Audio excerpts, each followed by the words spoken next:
lucky to be here with Michael Marshall-Clarke, who is, you may have known him from Instagram, the man with the golden roller.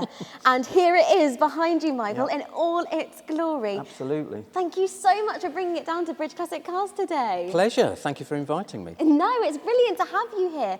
So you've had this car for about 3 years now, is that right? Yes, yeah. In February next year, it will be 4 years. So it's kind of 3.5 years, yeah. Amazing. So I really would like to know, and I'm sure our viewers would like to know at home, have you always been such a classic car enthusiast, or is this something that's happened recently? So, no, I've always been a car nut. I actually have a degree in automotive design. So I've loved cars since I was a little kid. And Mum used to go and buy me a little Matchbox car every week, you know. So I've been obsessed with cars. And yeah, love classic cars, and sort of grew up watching the Roger Moore Bond films on TV when I was a kid, and there was always a Silver Shadow in them, and I was kind of like, oh, I love those. I'd love one of those one day. So yes, obsessed with cars, obsessed with classic cars, but particularly soft spot for Silver Shadows. And I can see why, and this one especially, it is stunning. As it is coming round the driveway at Bridge Classic Cars, it's like, it takes your breath away. It is so gorgeous. Yeah, it well, really she is. came from here. She came from here. So this is where she came from. So today she was kind of like, why am I back here? Yeah, we've done about sort of 10,000 plus miles since I bought her from here. And it's great to be back, really. So you say that you've loved Rolls-Royces.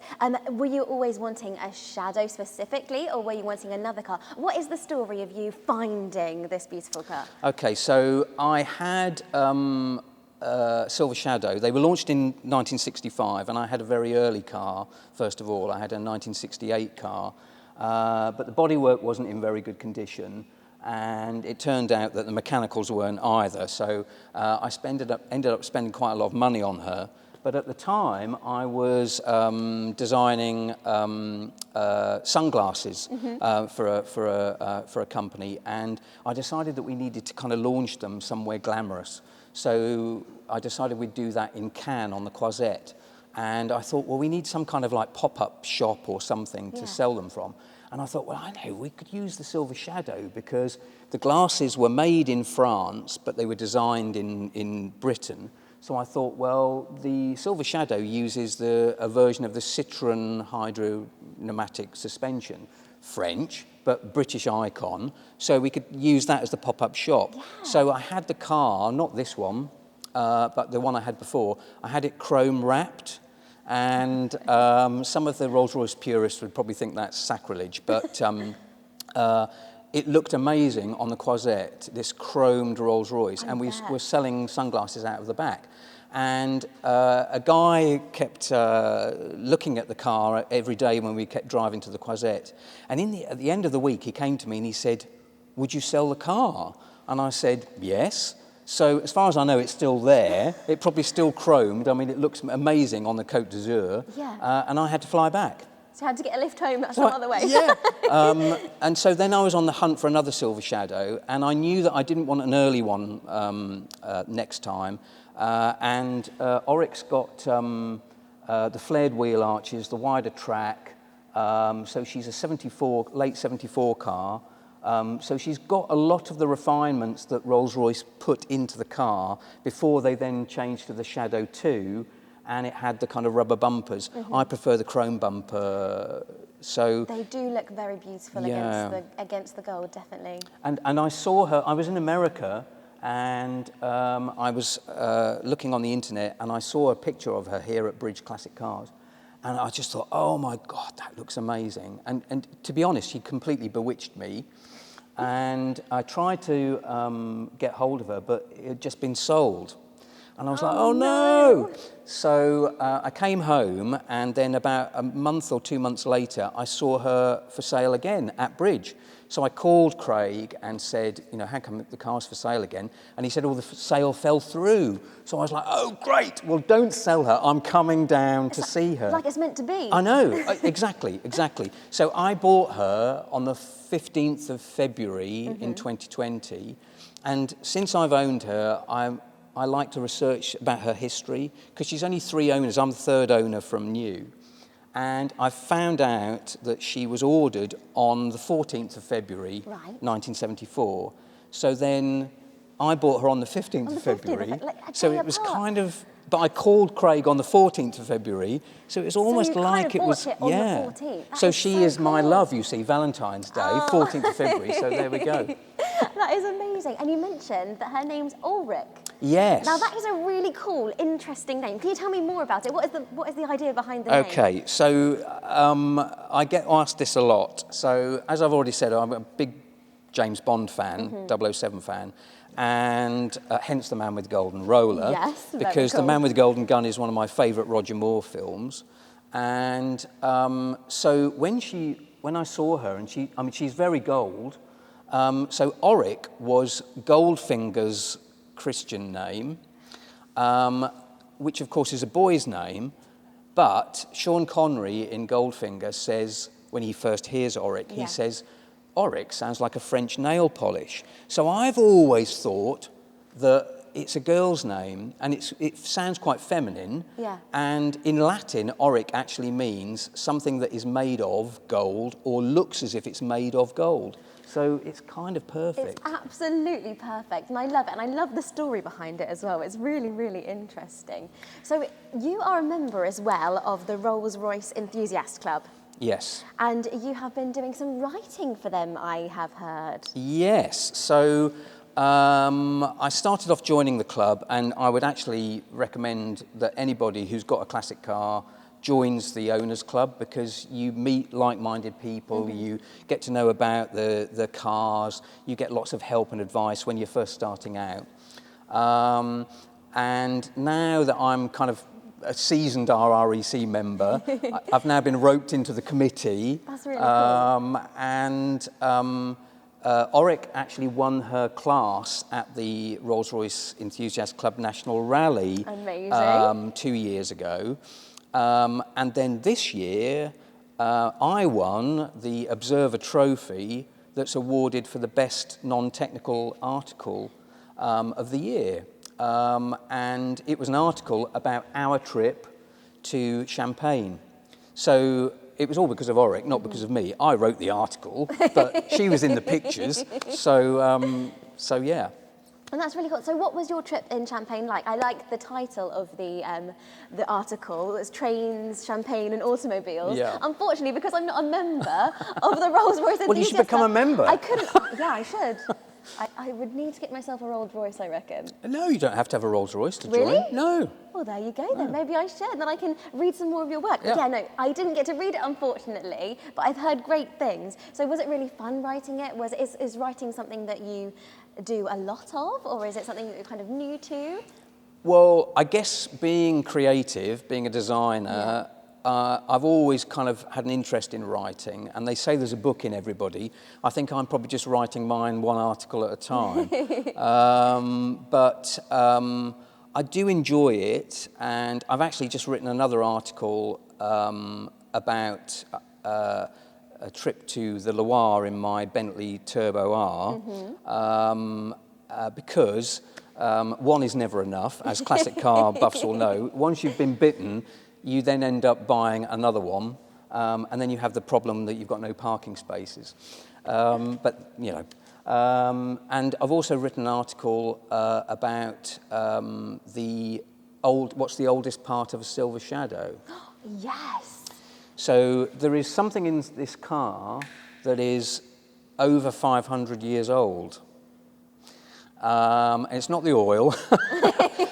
It is the walnut dash. So You mentioned this earlier to me, and this is such a cool piece of history. Now, I absolutely love history with a car, as I mentioned earlier, and you mentioned about the dash, the walnut dash. So please do tell me more. So Rolls-Royce only used walnut from Lombardy in Italy. So they used to go to little villages at the north of Milan, and the walnut nodules that grow just above and just below the ground, they're harvested after 500 years, of growth, and then they are kept in cellars, a bit like fine wines, for up to a century before they're ready, and then they are cut into tiny slivers to make to make the veneer, and they end up on the dashboard of cars like this.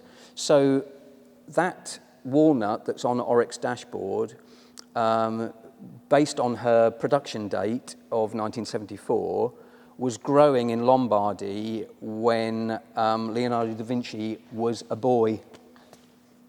That is just mind-blowing. Yeah, it's incredible, isn't it?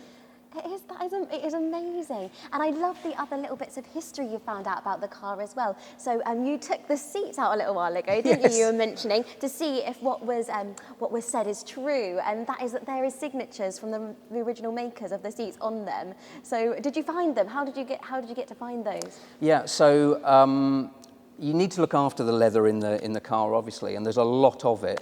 So I took the seats out, and I'd read stories that they used to sign the bottom of the seat, who'd ever made the seat, and sure enough, there is a piece of webbing with a signature on it, and also the chassis number. So all the seats had the same chassis number, so they were married up with the right car. Right. And they were all cut from. So there's 8 hides in that car, and they were all matched, and so they were all written with the chassis number on, so they were assigned to the chassis number right at the beginning of production, and they followed it all the way through.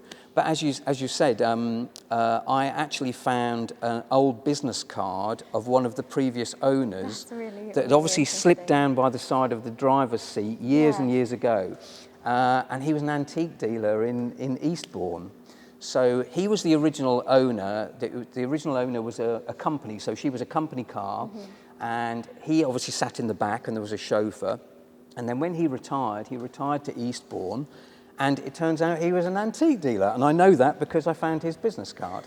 That is brilliant. That is brilliant. And as well, you also mentioned that with the grille for the Rolls-Royce, they are all individually made for each and every car. Yeah. Which is really interesting. And you said that the makers kind of know if they were the person that made the grille for it, if they see the car. Yeah, that's right. So back in the 1970s, there were 8 men, because it wasn't sort of enlightened times, I guess, but the eight craftsmen at Crewe who made the grille. And they didn't use any measuring instruments at all. They did it all by eye. And they're individual pieces of stainless steel, not chrome, and they said that they could, if they saw a Rolls-Royce out on the street, they could tell whether they'd made that grille or not, because every single one was slightly different, and they all had their own slightly different way of doing it. And the other thing is that when you look at it, it looks like the front of the Parthenon, you know, with kind of straight columns, but they're not actually straight. If you look really closely, they're all very, very subtly curved. And it's the same visual trick that the Greeks used on the Parthenon. So none of those columns at the Parthenon are actually straight, because if they were straight, they'd look curved, they'd look like they tapered.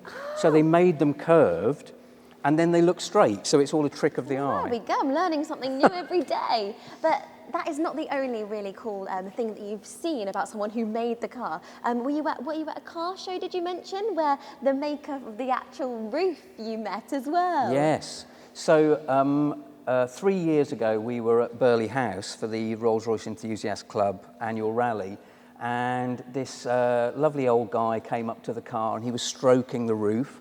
And I got chatting to him, and he said, he was asking all sorts of questions about when the car was in the factory, etc. And I told him, and he said, I thought so, I put the roof on this car. And we had a fantastic conversation, and he was telling me all about the intricacies of how they put them on. And I said to him, well, I'm glad that it had the vinyl roof, or the Everflex roof, as Rolls-Royce called them, because originally, on the original order, it was meant to have a top hat roof, not an Everflex roof. Now, a top hat roof was a painted roof, so it was going to be painted black rather than in the Everflex. But thankfully, in the July of 1974, the guy who ordered it must have found some extra money, because he amended the order and he paid £126 extra to have the Everflex roof put on instead. And I'm glad he did. Yeah, I think it's worth it. Yeah, absolutely, absolutely. Now, you take this car out on any occasion that you can, and as you said with your article, when you took it to Champagne, you've been on lots of adventures with it, and we can see that from your Instagram. It's so lovely looking at it and seeing it in all these beautiful locations. So where is kind of the best adventure you've had with this car? Wow, that's quite a question, really, because, I mean, I think, you know, I loved taking her to Champagne. That was absolutely amazing. But, you know, I just love to see the reaction that she gets from people if I just take her to the local, you know, cars and coffee meet. Yeah. So, I don't know, to be honest, I take her shopping. I go to Marks and Spencer's in her, and so she makes me smile every time I get in her. So actually, she makes every journey a joy. So you don't have to go long distances, but I do believe in using the cars. And you know, I'm not one for kind of wrapping it up in cotton wool, and they're complex pieces of engineering. They need to be used. And so, you know, one of the big trips we have got planned, or I want to take her to Spain this year. Get the ferry over to Santander, and then kind of motor around northern Spain, and it would be rude not to go to Rioja on the way. You mentioned a little while ago that you used to design cars. So how did that come about? What was your interest in designing that then led you to want to design cars as well? Well, I think it all started when Mum used to buy me a little Matchbox toy every week. And actually, I was trying to think the other day what the first one I can remember getting was. And it was a Silver Shadow. Not the saloon, it was a Corniche, but nonetheless, it was a Silver Shadow. But then I started kind of drawing cars and was just obsessed with them, bought lots of books about cars. And, growing up in rural Norfolk, when I went to my careers teacher and said, I want to be a car designer, they were like, I don't know how you do that. Right. So I kind of basically had to research it all myself. I wrote to Ford in Dunton a lot when I was a kid, and they were brilliant at encouraging me. They must have got sick of me writing letters, but they would send me stuff back, and they would say, this is what you have to do, and these are where you can go, and you can become a car designer. So they helped me a lot, and actually I ended up working for them. So when I was at uni, I did my placement at Ford, so I actually ended up working for Ford. So yeah, that's kind of how it all started. And then so you went on from designing the cars to then things like your sunglasses that you mentioned as well, which is really, really cool. So you can use your skills in so many different ways. Now, I would really love to ask you about what you think about the designing of the Shadow. Well, it's interesting because the guy who designed the Silver Shadow, a guy called John Blatchley, he was actually consulted by Goodwood Rolls-Royce when they were designing the Phantom, when they were trying to get the essence of what a Rolls-Royce is. Yeah. And one of the things he said to them, and actually if you look at the Phantom, you can see it, but you can also see it in the Silver Shadow, is what John Blatchley called the land yacht. So it's actually like a reverse wedge. So this kind of waist rail line that runs down the Silver Shadow tapers away, and the bottom of the bumper comes up to meet it. Yeah. So it's like a reverse wedge, and that was meant to look like a yacht going through the ocean. So the kind of bow of the yacht would be high up, and it would taper away towards the stern. That's really cool. So that's why the front of the Rolls-Royce is a lot higher than the back, and it was all designed, all of the lines along it, the straight lines along it, the chrome strip along the sill, the chrome strip along the middle, and the coach line, the hand-painted coach line along the waist rail, were all designed to accentuate that land yacht feel. And it is epic. It's a complete beast of a car, isn't it? There is no denying the grandeur. Yeah, she's big. The grandeur of it. And the inside as well. So did you also design kind of the inside of the car as well? I did, yes. Yeah? So at Dunton, it was an exterior and interior studio. Yeah. But, Auric's interior was designed way before ergonomics. I do laugh sometimes every time I get in the car, because on the beautiful walnut dash, you know, they just kind of like, on a Thursday afternoon in February, they decided to put the switch here, and, you know, on a Tuesday afternoon in March, it was over here. So there was no real kind of ergonomics about where the gauges are put. Right.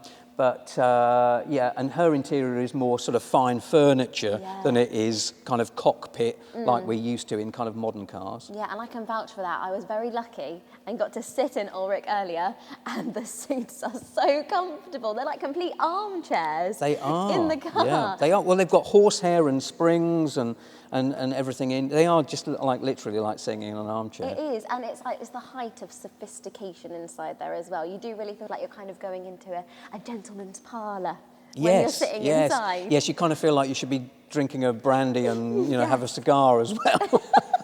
But we don't recommend that No, whilst no, driving. not while driving, Don't of course. Do that whilst you're driving. But it's a very comfortable driver, I guess. Are you driving down from London today? I believe in using the car a lot, and I don't mind using her in the wet. I'm not one of these people who just drives it in the dry. But when you start putting salt on the roads, that's when she needs to go away for a little hibernation for a few weeks. Just a little hibernation period over the winter, then come out shining and sparkling when the sunshine is shining again in the spring, I guess. Absolutely.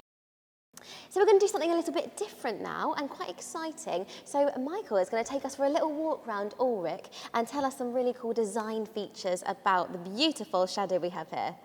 So take it away. Okay, so Auric is a late Shadow. They were never called Shadow 1. Sometimes people call them Shadow 1, but she's a Shadow.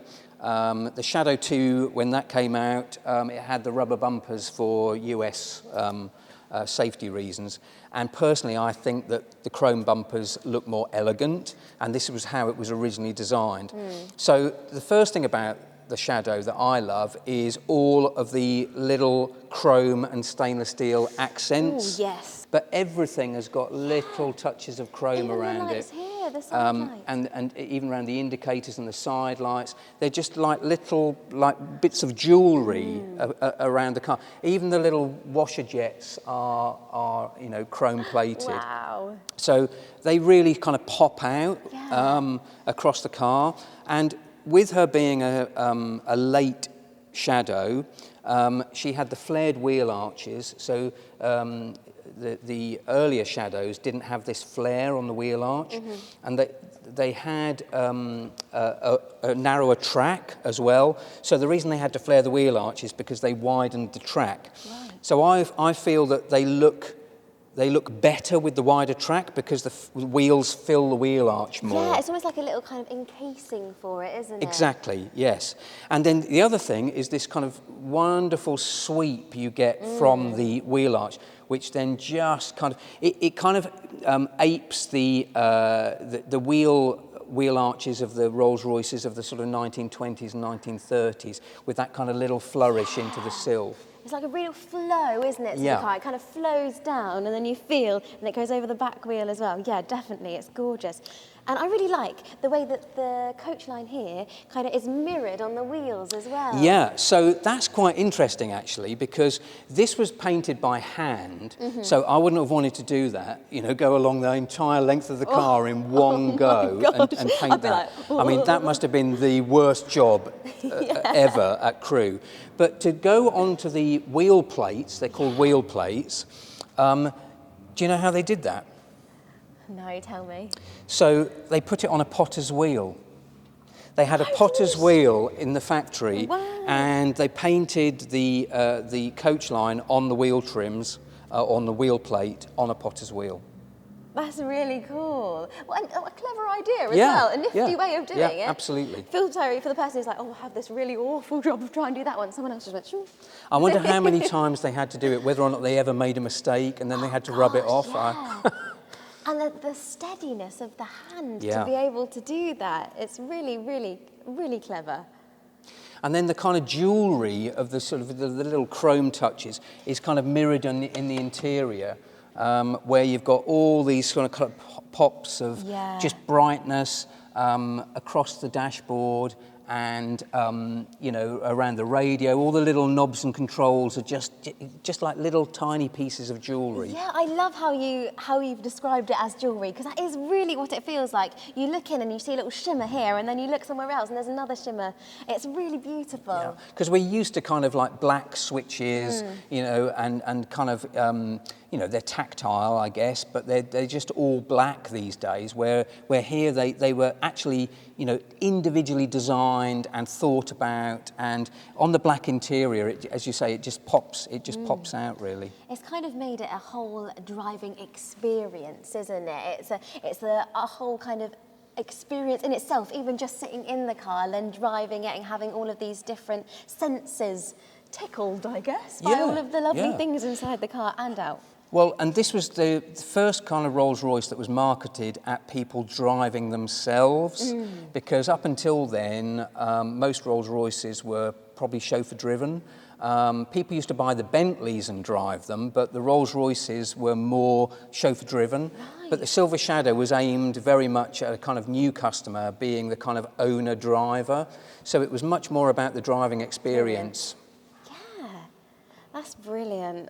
I mean, it is such a pleasure to have it here in our atelier building, and you can just see the sheer size of it against some of the other cars. Like, so we've got our Aston Martin Vantage. Okay, it's not a massive car, but you can really tell the extreme size of the Rolls-Royce as well. Was there a reason for them being so big? Was it just to be so grand, or...? Well, this is actually a standard wheelbase. They did do a long wheelbase version as well, which had about another 6 inches or so in the wheelbase. Almost the size of a limousine. I know, exactly, yeah. Well, some of them did have a partition put in so that, you know, if you wanted to sit in the back and you didn't want to talk to the chauffeur. I don't want to see that. But yeah, I mean, they are big, but actually this is smaller than the car it replaced. So the Silver Cloud was actually longer than the Silver Shadow, and yet it had a lot less room inside. So when they did this, when they got rid of the chassis, they were able to lower the car and get a lot more interior space. But of course, there's a big engine up there, so you need, you know, there's a long bonnet. You need the space to get a 6.75 litre V8 engine in there. So it does definitely stand against the other cars on the road, on the motorway, when you've driven it down. Yeah, I mean, she's only got 3 gears, so she's geared more for kind of torque. It's about torque rather than sort of top speed. Yeah. But, you know, you can certainly drive in London traffic, you know, easily. So that's why the royal family used to like Rolls-Royces, because they can go along at kind of 5 miles an hour very, very easily, and they can do it all day. But you know, you can keep up with modern day traffic. You can easily, you know, do the speed limit 17 miles an hour on the motorway, and you know, that's what makes the Silver Shadow a very good classic car, in my opinion, because you've got the kind of feel of a classic car and the look of a classic car, and yet somehow it kind of still looks quite modern. It still looks quite modern, and because it was very forward-thinking when Rolls-Royce introduced it, you know, it's still kind of up to date today. So it's got air conditioning, electric windows. You know, you can keep up with modern traffic, and you don't feel like you know, when I step out of my modern BMW and get into this, I don't feel like, you know, oh, I wish I was still in the modern BMW. The modern BMW to me just feels sterile and you know, it's a mode of transport to get me from A to B. With this, it's about the journey. It doesn't matter whether I'm popping down to the shops or the supermarket, or I'm doing a tour to Champagne. You know, every journey in her is a joy. Yeah, definitely. And I think that's kind of the pull of a classic as well. It's about the journey and you enjoying the experience of being in the car, surrounded by the car, and going on these adventures with it. So yeah, it's amazing. And thank you so much for giving us kind of the details about the exterior and the design side of it as well. It's really, really interesting. My pleasure. Thank you. What you've done by getting Auric out and about, and you've brought back memories for people as well, like the gentleman who was like, oh, I did the roof. Like, if you hadn't have brought her out, he would have never had that moment of like pleasure from getting to see it and things like that. So it's really special. And a lot of people come up to Silver Shadows and say, oh, we got married in one, because a lot of them were kind of wedding cars. Yeah. Thankfully, Auric never has been. You know, I think people have an association with Silver Shadows because they were the biggest production vehicle that Rolls-Royce has ever made, right up to the present day. So they produced more Silver Shadows than any other model. Yeah. So I guess they're probably more well known than other Rolls-Royces. Yeah, but I think that's probably a good thing as well, because it shows that what a good, reliable and sought after car they were, because so many people wanted them. I would really love to talk about what you mentioned earlier. So you're part of the Rolls-Royce Enthusiast Club, and you were thinking about kind of recreating a photo, a really poignant photo. Please tell me more about that. I'm sure our listeners at home would absolutely love to hear about it, and maybe if they have a Silver Shadow, they might want to get involved as well. Absolutely, love them to. So yes, in 2025, it's the 60th anniversary of the launch of the Silver Shadow. And it was such a kind of a unique car for Rolls-Royce because it was the first car that used a monocoque rather than a separate chassis. And with all of the complex engineering in it, it was the most avant-garde car they'd ever produced. So quite a milestone for Rolls-Royce history. So I want to make a big song and dance about the 60th anniversary of the Silver Shadow in 2025. And there is a 1970s advertising shot that is quite iconic and was, at the time, the most expensive advertising shot ever taken because it had 100 Rolls-Royce Silver Shadows parked up on a closed section of the M6. Wow. And the 100 is significant because 100 was the number of cars they produced a month. So that was the number of new owners there would be each month, 100. So 100 cars parked on the M6. Obviously, I can't do it on the M6, Molly, but what I'm hoping to do is recreate that in 2025, hopefully at Brooklands, the Motor Museum in Weybridge in Surrey. And I'd like to get 100 Silver Shadows of all different shapes and colours and get them all parked up and recreate that shot because I just think it would be amazing. Yeah, it sounds like a really exciting idea and a way to kind of showcase the car as well. Yeah, absolutely. And I think to get all sorts of people involved, you know, not just members of the Rolls-Royce Enthusiast Club, anybody who's got a Silver Shadow. And I put it out on social media earlier on in the year just to sort of test the water. And I was absolutely bowled over by the response I got from all over the world, people saying, yes, let me know when and I'll be there. So I'm hoping that we can make it happen. Yeah, definitely. I think, well, if you do make it happen, definitely let us know because we will be there. We're will. definitely coming along. That would be Great. so much fun. But thank you so much for bringing Auric back to us here at Bridge, coming back for a little kind of trip down memory lane. And thank you so much for chatting to me today. It has been absolutely fantastic. Pleasure. So thank you so much. Thank you, Molly.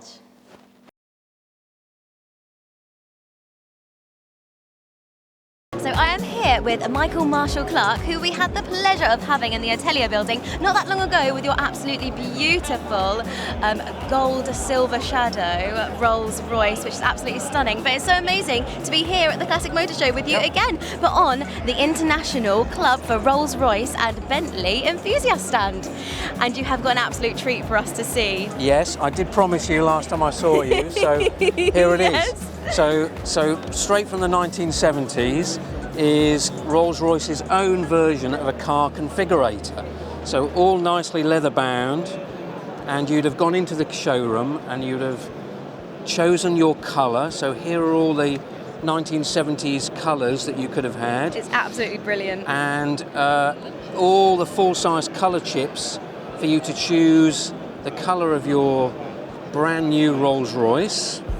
And if we use my colour, of course, because I think it's the best colour, as an example. So here she is, Regency Bronze, and there's your paint reference. And then you would have chosen your car. So there we go. There we go. Yeah, Rolls-Royce Silver Shadow Saloon. That's what it would look like in that chosen colour. It's brilliant. Or you might have wanted a Corniche, or even Oh, a yes. Phantom. It looks brilliant. But as you know, mine is a Silver Shadow. So then when you've chosen your colour, what you would have then have done is the salesperson would have tried to get you to upgrade to an Everflex roof. So here's all of the different colours Wow, of they the had so much to Everflex choose roof. from, didn't they? And as you know, my roof is black, so you'd said, there we go, that's what it would look like Look at that. with the Everflex roof. It's all coming together, isn't it? Yeah. It's such a beautiful little picture as well, to be able to create your car from what the person probably chose it from as well. Yeah, and just so tactile, all the different, you can touch and feel the materials. So then when you've chosen your exterior, then out would come all of the Connolly leather samples for your interior colour. All the different colours you could have back in the day, and my interior is black, so there we go. Lovely. And then the last choice you'd have to have made before signing the huge cheque to buy your car would be the choice of headlining, whether it be cloth headlining or the Ambler headlining for the car. So mine is the beige Ambler. So there we go. There is Auric. Back in 1974, the chap who bought the car would have gone into the Rolls-Royce showroom and made that selection. And I'm very glad he did.